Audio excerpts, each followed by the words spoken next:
بسم اللہ الرحمن الرحیم۔ السلام علیکم۔ کیوں نہ ہم ایک ایسی فتح حاصل کریں جس کے سامنے خالد کی تمام فتوحات کی اہمیت ختم ہو جائے۔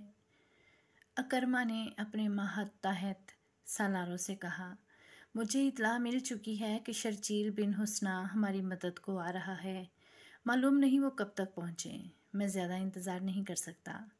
میں مسلمہ پر حملہ کروں گا۔ مسلمہ معمولی عقل و ذہانت کا آدمی نہیں تھا۔ اسے معلوم تھا کہ مسلمان اس کی نبوت کو برداشت نہیں کر رہے اور کسی بھی روز اسلامی لشکر اس پر حملہ کر دے گا۔ اس نے اپنے علاقے کے دفاع کا بندوبست کر رکھا تھا، جس میں دیکھ بھال اور جاسوسی کا انتظام بھی شامل تھا۔ اکرما سوچے سمجھے بغیر بڑھتے گئے اور یمامہ کے قریب پہنچ گئے۔ وہ چونکہ جذبات سے مغلوب ہو کر جا رہے تھے، اس لیے احتیاط نہ کر سکے کہ دشمن دیکھ رہا ہوگا۔ انہیں مسلمہ کے جاسوسوں نے دیکھ لیا اور مسلمہ کو اطلاع دی۔ ایک اور علاقے میں جہاں اونچے ٹیلے اور ٹیکریاں تھیں، اکرما کو مسلمہ کے کچھ آدمی دکھائی دیے۔ اکرما نے ان پر حملہ کر دیا، مگر یہ مسلمہ کا بچھایا ہوا جال تھا۔ مسلمہ نے وہاں خاصا لشکر چھپا رکھا تھا، جس نے دائیں بائیں سے اکرما کے لشکر پر حملہ کر دیا۔ اکرما اس غیر متوقع صورتحال میں سنبھل نہ سکے۔ مسلمہ کے لشکر نے انہیں سنبھلنے دیا ہی نہیں۔ اکرما کے ساتھی نامی گرامی اور تجربہ کار سالار اور کمانڈر تھے، لیکن میدان دشمن کے ہاتھ تھا۔ اس نے مسلمانوں کی کوئی چال کامیاب نہ ہونے دی۔ اکرما کو نقصان اٹھا کر پسپا ہونا پڑا۔ اکرما اپنی شکست کو چھپا نہیں سکتے تھے۔ چھپا لیتے تو لشکر میں سے کوئی مدینہ اطلاع بھیج دیتا۔ چنانچہ اکرما نے خلیفۃ المسلمین کو خط لکھ بھیجا کہ ان پر کیا گزری ہے۔ خلیفہ ابوبکر کو سخت غصہ آیا۔ انہوں نے اکرما کو واضح حکم دیا تھا کہ شرجیل کا انتظار کریں اور اکیلے مسلمہ کے سامنے نہ جائیں، مگر اکرما نے جلد بازی سے کام لیا تھا۔ ابوبکر نے اکرما کو جو تحریری پیغام بھیجا تھا، اس میں غصے کا اظہار اس طرح کیا تھا کہ اکرما کو ابن ابو جہل لکھنے کے بجائے ابن ام اکرما، اکرما کی ماں کے بیٹے لکھا۔ یہ عربوں میں رواج تھا کہ کسی کی توہین مقصود ہوتی تو اس کے باپ کے نام کے بجائے اسے اس کی ماں سے منسوب کرتے تھے۔ خلیفہ المسلمین نے لکھا، اے ابن ام مکرمہ، میں تمہاری صورت نہیں دیکھنا چاہتا۔ میں یہ بھی نہیں چاہتا کہ مدینہ آؤ۔ تم آئے تو یہاں کے لوگوں میں مایوسی پھیلاؤ گے۔ مدینہ سے دور رہو۔ تم اب یمامہ کا علاقہ چھوڑو اور حذیفہ کے ساتھ جا ملو اور اہل امان سے لڑو۔ وہاں سے فارغ ہو کر ارحفجہ کی مدد کے لیے مہرہ چلے جانا۔ اس کے بعد یمن جا کر مہاجر بن امیہ سے جا ملنا۔ جب تک تم سالاری کے معیار پر پورے نہیں اترتے، مجھے اپنی صورت نہ دکھانا۔ میں تم سے بات تک نہیں کروں گا۔ خلیفۃ المسلمین ابوبکر نے شرجیل کو پیغام بھیجا کہ وہ جہاں ہیں وہیں رہیں، اور جب خالد آئیں تو اپنا لشکر ان کے ساتھ کر کے خود ان کے ماتحت ہو جائیں۔ خالد کو بتا دیا گیا تھا کہ شرجیل کا لشکر بھی شرجیل۔ خالد نے پوچھا، ندامت کے سوا میرے پاس کوئی نہیں مل رہا ہے۔ وہ خوش ہوئے کہ اب وہ مسلمہ کا مقابلہ بہتر طریقے سے کر سکیں گے۔ انہیں توقع تھی کہ شرجیل کا لشکر تازہ دم ہوگا، مگر یہ لشکر خالد کو ملا تو وہ تازہ دم نہیں تھا۔ اس میں کئی مجاہدین زخمی تھے۔ کیا ہوا؟ جواب نہیں۔ شرجیل نے کہا، میں نے خلیفۃ المسلمین کی حکم عدولی کی ہے۔ میرے لیے یہ حکم تھا کہ اکرما کو مدد دوں، مگر میرے پہنچنے سے پہلے اکرما مسلمہ کے لشکر سے ٹکر لے کر پسپا ہو چکا تھا۔ یہ ایک خط تھا جس نے مجھ پر بھی غلبہ پا لیا کہ ایک فتح تمہارے حساب میں لکھی جائے۔ باریک بیان اور دور اندیش خالد نے طنزیہ لہجے میں شرجیل کا جواب پورے کرتے ہوئے کہا، اکیلے پتھر کی کوئی طاقت نہیں ہوتی شرجیل۔ پتھر مل کر چٹان بنا کرتے ہیں، پھر اس چٹان سے جو ٹکراتا ہے وہ دوسری بار ٹکرانے کے لیے زندہ نہیں رہتا۔ خود غرضی اور ذاتی مفاد کا انجام دیکھ لیا تم نے۔ اکرما جیسا تجربہ کار سالار پٹ کر ذلیل ہو چکا ہے۔ میں تم پر کرم کرتا ہوں کہ خلیفہ کو تمہاری حماقت کی خبر نہیں ہونے دوں گا۔ شرجیل بن حسنہ نے اکرما جیسی غلط حرکت کی تھی۔ اس نے بھی خالد سے بازی لے جانے کے لیے راستے میں مسلمہ کے لشکر سے ٹکر لی اور پسپا ہونا پڑا تھا۔ مسلمہ کذاب دربار لگائے بیٹھا تھا۔ ٹھنگنے قد والا یہ بدصورت انسان مکمل نبی بن چکا تھا۔ اس کا قبیلہ بنو حنیفہ تو اسے نبی مان ہی چکا تھا۔ دوسرے قبیلے کے لوگ جوک در جوک اس کی بیعت کے لیے آتے اور اس کی ایک جھلک دیکھنے کو بےتاب رہتے تھے۔ لوگوں نے اس کی قوت اور کرامات دیکھ لی تھیں، اب اس کے پیروکاروں نے 2 معجزے اور دیکھ لیے تھے۔ انہوں نے مسلمانوں کے 2 نامور سالاروں کو ذرا سی دیر میں میدان سے بھگا دیا تھا۔ مذہبی اور نظریاتی کے لحاظ سے تو مسلمان ریشم کی طرح نرم تھے، لیکن میدان جنگ میں وہ فولاد سے زیادہ سخت اور بجلیوں کی طرح قہر بن جاتے تھے۔ جنگی لحاظ سے مسلمان دہشت بن گئے تھے۔ اکرما اور شرجیل نے اپنی غلطی اور کج فہمی سے شکست کھائی تھی، لیکن بنو حنیفہ نے انہیں اپنے کذاب نبی کے معجزوں اور کرامات کے کھاتے میں لکھ دیا۔ وہ کہتا تھا کہ مسلمانوں کو مسلیمہ کے سوا کون شکست دے سکتا ہے۔ نہار الرجال، مسلیمہ نے اپنے پاس بیٹھے ہوئے اپنے دست راست نہار الرجال سے کہا، اب ہمیں مدینہ کی طرف کوچ کی تیاری کرنی چاہیے۔ مسلمانوں میں اب وہ دم خم نہیں رہا۔ پہلے بیان ہو چکا ہے کہ نہار الرجال بن انفا وہ شخص تھا جس نے رسول کریم صلی اللہ علیہ وسلم کے سائے تلے بیٹھ کر قرآن پڑھا اور مذہب پر عبور حاصل کیا تھا، اور اسے مبلغ بنا کر مسلیمہ کے علاقے میں بھیجا گیا تھا، مگر اس پر مسلیمہ کا جادو چل گیا۔ اس نے مسلیمہ کی نبوت کا پرچار شروع کر دیا۔ آیات قرآنی کو توڑ موڑ کر اس نے ان لوگوں میں بھی مسلیمہ کا پیروکار بنا دیا جو اسلام قبول کر چکے تھے۔ مسلیمہ نے اسے اپنا متعدد خاص بنا لیا تھا۔ یہ شراب اور نسوانی حسن کا جادو تھا۔ خود مسلیمہ، جس کی شکل و صورت مکروہ سی تھی اور قد مسخہ خیز حد تک ٹھنگنا تھا، عورتوں میں زیادہ مقبول تھا۔ مورخ لکھتے ہیں کہ عورتوں کے لیے اس میں ایک مخصوص کشش تھی۔ سجاد جیسی عورت جو کلو پترا کی طرح جنگی قوت لے کر مسلیمہ کو تہ تہ کر کے آئی تھی، صرف ایک ملاقات میں اس کی بیوی بن گئی تھی۔ یہ مسلیمہ کی جسمانی طاقت اور مقناطیسیت تھی۔ اب تو وہ بہت بڑی جنگی طاقت بن گیا تھا۔ اکرما اور شرجیل کو پسپا کر کے اس کے اپنے اور اس کے لشکر کے حوصلے بڑھ گئے تھے۔ وہ اب مدینہ پر چڑھائی کی باتیں کر رہا تھا۔ وہ دربار میں بیٹھا نہار الرجال سے کہہ رہا تھا کہ مدینہ کی طرف کوچ کی تیاری کرنی چاہیے۔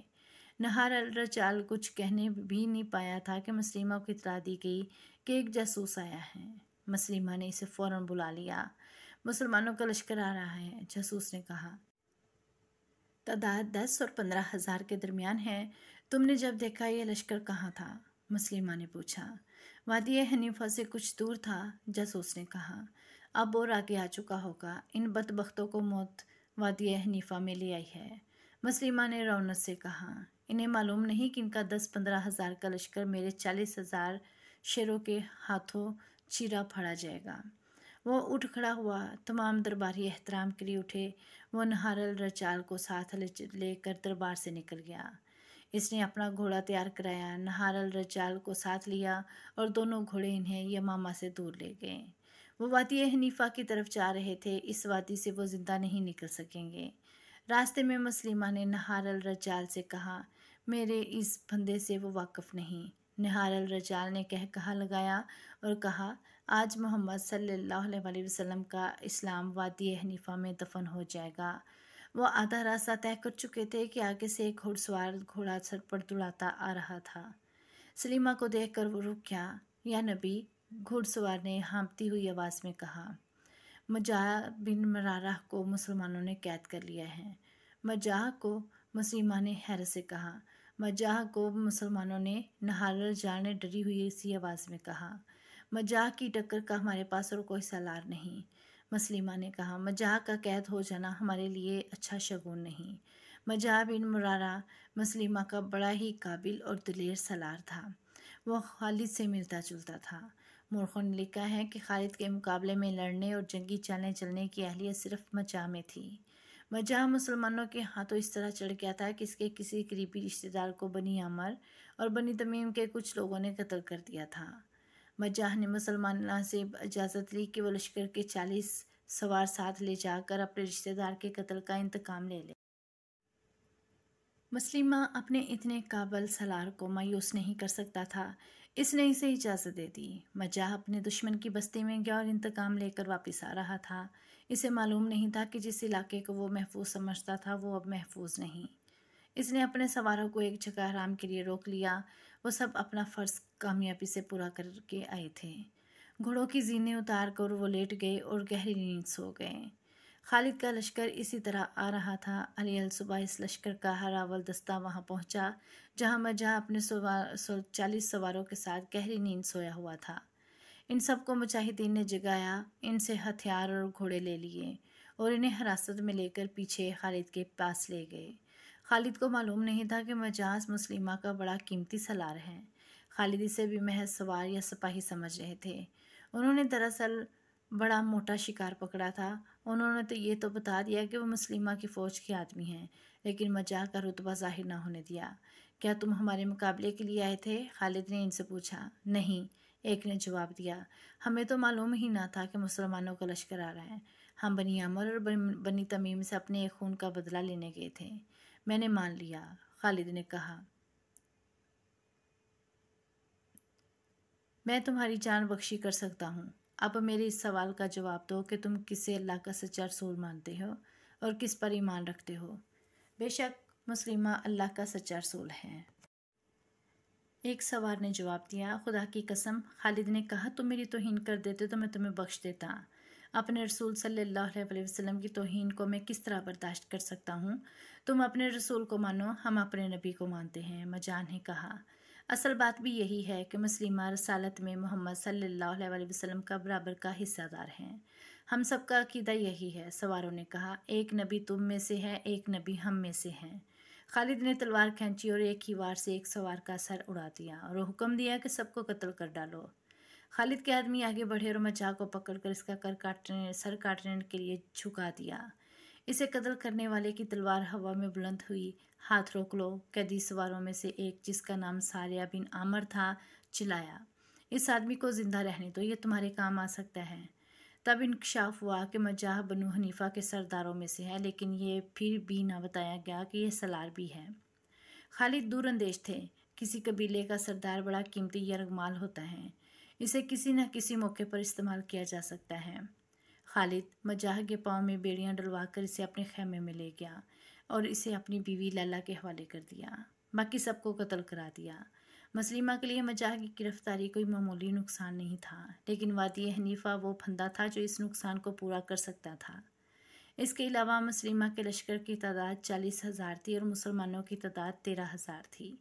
مسلمہ کے پاس گھوڑ سوار اور شتر سوار دستے زیادہ تھے۔ بعض مورخوں نے مسلمہ کے لشکر کی تعداد 30,000 لکھی ہے۔ بہرحال تعداد 40,000 سے زیادہ تھی، کم نہ تھی۔ خالد کی ایک کمزوری تو یہ تھی کہ لشکر کی تعداد خطرناک حد تک کم تھی۔ دوسری کمزوری یہ کہ وہ اپنے مستقر سے بہت دور تھے، جہاں کمک اور رسد کا پہنچنا ممکن نہیں تھا۔ انہیں صرف ایک سہولت حاصل تھی، اس علاقے میں پانی اور جانوروں کے لیے ہرے چارے کی کمی نہیں تھی۔ وہ زرخیز کھیتوں اور باغوں کا علاقہ تھا۔ مسلمہ کو ہرے بھرے کھیتوں اور باغوں کا غم کھا رہا تھا۔ اس نے نہار الرجال سے کہا کہ وہ ایسے انداز سے لڑنا چاہتا ہے کہ مدینہ کا لشکر بستیوں کو، کھیتوں کو اور باغوں کو نہ اجاڑ سکے۔ تاریخوں میں لکھا ہے کہ مسلمہ کس قسم کے تذبذب، اضطراب یا پریشانی میں مبتلا نہ تھا۔ وہ اس طرح سے بات کرتا تھا جیسے اسے اپنی فتح کا یقین ہو۔ وہ بڑی موزوں بنیادوں پر کھڑا بات کر رہا تھا۔ اس کا 40,000 کا لشکر برتر بھی تھا اور یہ سب مسلمہ کے نام پر جانیں قربان کرنے والے لوگ تھے۔ مسلمہ کی نبوت کا تحفظ ان سب کے لیے جنون بن چکا تھا۔ خالد پھندے میں آنے والے سالار نہیں تھے۔ موتا میں وہ پھندے میں آ چکے تھے۔ یمامہ کے علاقوں سے وہ واقف نہیں تھے۔ انہوں نے دیکھ بھال اور آگے کی زمین کا جائزہ لینے کے لیے ایک پارٹی بھیج دی تھی۔ رات کو اس پارٹی نے جو رپورٹ دی، اس کے مطابق خالد نے اپنا رستہ بدل دیا تاکہ حنیفہ کی وادی کے اندر سے نہ گزرنا پڑے۔ وہ ذرا دور کا چکر کاٹ کر آگے نکل گئے۔ مسلمہ نے بھی دیکھ بھال کا انتظام کر رکھا تھا۔ اسے اطلاع ملی کہ مدینہ والے آگے نکل گئے ہیں، تو اس نے اپنا لشکر بڑی تیزی سے عقربہ کے میدان میں منتقل کر دیا۔ خالد کی نظر اسی میدان پر تھی، لیکن دشمن پہلے پہنچ گیا تھا۔ خالد نے ایک جگہ دیکھ لی جو میدان سے بلند تھی، انہوں نے وہیں اپنا لشکر روک لیا۔ وہاں سے وہ مسلمہ کے پڑاؤ کو اچھی طرح دیکھ سکتے تھے۔ مسلمہ نے اسی میدان کو بہتر اور موزوں سمجھا تھا۔ ایک تو اس نے اپنے لشکر کا تمام تر ساز و سامان اور مال و اسباب اپنی خیمہ گاہ سے پیچھے رکھا تھا۔ دوسرے یہ کہ کھیتیاں اور باغات بھی لشکر کے پیچھے تھے۔ ان سب کی وہ بڑی اچھی طرح سے حفاظت کر سکتا تھا۔ اس نے یہ بھی دیکھ لیا تھا کہ خالد یہاں سے آگے یا ماما کو بڑھے تو وہ ان پر عقب سے حملہ کر دے گا۔ خالد بھی صورت کو بھانپ چکے تھے کہ وہ یہاں سے آگے بڑھے تو مارے جائیں گے۔ مسلمہ نے اپنے لشکر کو 3 حصوں میں تقسیم کر دیا۔ اس نے دائیں حصے کی قیادت نہار الرجال کو دی، بائیں حصے کا سالار محکم بن طفیل تھا اور درمیان میں یعنی قلب میں وہ خود رہا۔ اس نے اپنے بیٹے کو، جس نام شرجیل تھا، کہا کہ وہ لشکر سے خطاب کرے۔ ایک شرجیل بن حسنہ خالد کے لشکر کا سالار تھا۔ مسلمہ کے بیٹے کا نام بھی شرجیل تھا۔ شرجیل گھوڑے پر سوار ہوا اور اپنے لشکر کے تینوں حصوں کے سامنے باری باری جا کر کہا، اے بنو حنیفہ، آج اپنی آن اور اپنی آبرو پر مر مٹنے کا وقت آ گیا ہے۔ خدا نے تمہارے نبی کو نبوت دی ہے۔ آج اپنی نبوت اور آبرو کی خاطر اس طرح لڑو کہ مسلمانوں کو پھر کبھی تمہارے سامنے آنے کی جرت نہ ہو۔ اگر تم نے پیٹھ دکھائی تو دشمن تمہاری بیویوں، تمہاری بہنوں اور تمہاری بیٹیوں کو لونڈیاں بنا لے گا، اور اس زمین پر ہی جو تمہاری زمین ہے ان کی آبرو لوٹے گا۔ کیا تم یہ منظر برداشت کر لو گے؟ مسلمہ کے لشکر کو جیسے آگ لگ گئی ہو۔ وہ مسلمہ کے نام کے نعرے لگانے لگے، گھوڑے کھور مار مار کر ہنانے لگے۔ خالد اس صورتحال کا مقابلہ کرنے کے لیے تیار تھے کہ مسلمہ کا لشکر ان پر فوراً حملہ کر دے گا۔ نفری کی افراد کے زور پر مسلمہ کو حملہ کر دینا چاہیے تھا، لیکن مورخ لکھتے ہیں کہ وہ جنگ کے فن میں مہارت رکھتا تھا۔ اس نے حملے میں پہل نہ کی۔ اس کا خیال تھا کہ پہلے خالد حملہ کرے اور دفاع میں لڑا جائے، اور جب مسلمان تھک جائیں تو دائیں بائیں سے حملے کر کے انہیں ختم کر دیا جائے۔ اس دور کی تحریریں بتاتی ہیں کہ خالد مسلمہ کی جال نہ سمجھ سکے۔ انہوں نے اپنے سالاروں سے کہا کہ مرتدین سے آمنے سامنے کی جنگ اس طرح لڑی جائے کہ اسے اپنے دستوں کو ادھر ادھر ہونے کی مہلت نہ ملے، اور وہ دفاعی لڑائی لڑتا رہے۔ خالد کو توقع تھی کہ 13,000 سے 40,000 کو اسی طریقے سے شکست دی جا سکتی ہے کہ اسے کوئی چال چلنے کا موقع نہ دیا جائے۔ اس وقت کے رواج کے مطابق خالد کو بھی ضرورت محسوس ہوئی کہ اپنے لشکر کا حوصلہ بڑھائیں۔ خلیفۃ المسلمین نے خالد کی مدد کے لیے جو دستے بھیجے تھے، ان میں قرآن کے حافظ اور خوش الحان قاری بھی تھے۔ اس دور کے حافظ قرآن اور قاری ماہر تیغزن اور لڑنے والے بھی ہوتے تھے۔ وہ مسجدوں میں بیٹھے رہنے والے لوگ نہیں تھے۔ اس کے علاوہ خالد کے ساتھ وہ لوگ بھی تھے جنہوں نے ہر میدان میں اپنے سے کئی گنا طاقتور دشمنوں کو شکستیں دی تھیں۔ خالد کے لشکر میں عمر کے بھائی زید بن الخطاب اور ان کے بیٹے عبداللہ بھی تھے۔ اس کے علاوہ ابو دجانہ بھی تھے، جو جنگ احد میں ان تیروں کے سامنے کھڑے ہو گئے تھے جو رسول کریم صلی اللہ علیہ وسلم پر آ رہے تھے۔ انہوں نے اپنے جسم کو آپ صلی اللہ علیہ وسلم کی ڈھال بنا دیا تھا۔ خلیفۃ المسلمین کے بیٹے عبد الرحمن بھی تھے، اور ایک خاتون ام عمارہ اپنے بیٹے کے ساتھ گئی تھیں۔ ام عمارہ جنگ احد میں باقاعدہ لڑی تھیں۔ ان کے علاوہ وحشی نام کا حبشی بھی خالد کے ساتھ تھا، جس کی پھینکی ہوئی برچھی نشانے سے بال برابر ادھر ادھر نہیں ہوتی تھی۔ قبول اسلام سے پہلے جنگ احد میں اسی وحشی نے حمزہ کو برچھی پھینک کر شہید کیا تھا۔ مجاہدین کا لشکر تعداد میں تو کم تھا، لیکن جوش جہاد اور جذبے کے لحاظ سے کمتر نہ تھا۔